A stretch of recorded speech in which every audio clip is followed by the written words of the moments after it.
Hello! Today I am in the Campo Sant'Angelo. In Venetian dialect that's Campo Sant'Angelo. Oh, we're just in time to hear the clock chiming. It's actually noon in the middle of summer.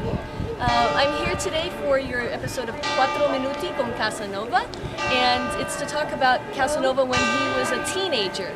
Like many teenagers, he liked to do pranks and get into a little bit of trouble. So one of his big pranks was centered here in this campo.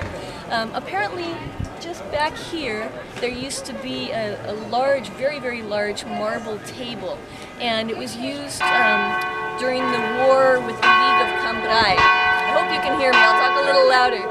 And they used to use the table as the place to pay the soldiers. I think I'll pause and let you listen to the bells for a moment.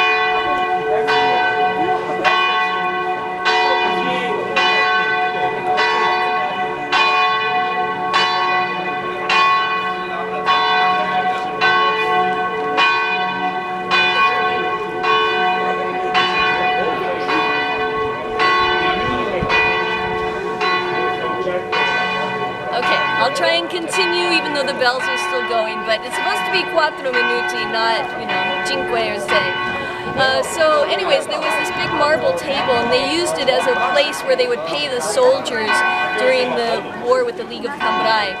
And there's even a painting by Gabriele Bella that shows the stone table there. Well, Casanova and his friends got out one evening and just decided they were playing pranks, and they somehow lifted up this table and completely knocked it over. I don't know if they broke it. I never really found very much information. He talks about it in his memoirs in very brief fashion, so there's just not a lot of details. But I like to try and imagine, teenage Casanova and his friends running around here and just pulling pranks like other kids. I think I mentioned in another video some of the other pranks they did. They would do things like untie the gondolas at night so they would float down the canal, or they would go knock on someone's door and tell them, hey, your door is unlocked, you really should lock your door. Or they'd just come into the place and tell people your door's unlocked. Or they would call a doctor or a midwife when the household didn't need it. So those were some of the things they got up to when they were teenagers. And the table one happened here in Campo Sant'Angelo.